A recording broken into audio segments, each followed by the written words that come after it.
કડી નાગરિક સહકારી બેંકનું ઉદ્ઘાટન કરવામાં આવ્યું હતું અને આ ઉદ્ઘાટન સમારોહમાં કડી નાગરિક સહકારી બેંકનું ઉદ્ઘાટન જ્યારે કરવામાં આવ્યું હતું ત્યારે સહકારિતા મંત્રી પણ હાજર રહ્યા હતા।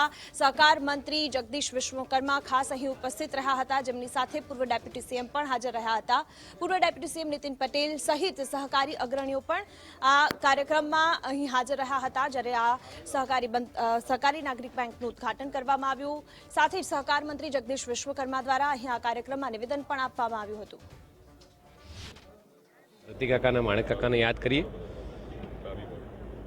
लगभग आ बिल्डिंग ने आ बैंक ने 50 वर्ष पूर्ण थया छे अने जे रीते कॉर्पोरेट लुकनुं आखुं जे बिल्डिंग बनाव्युं छे, जे सुख सुविधावाळुं એટલે अद्यतन सुख सुविधावाळुं जे बिल्डिंग बनाव्युं छे, आवनारा दिवसोमां कड़ीना लोकोने खूब उपयोगी थवानुं छे।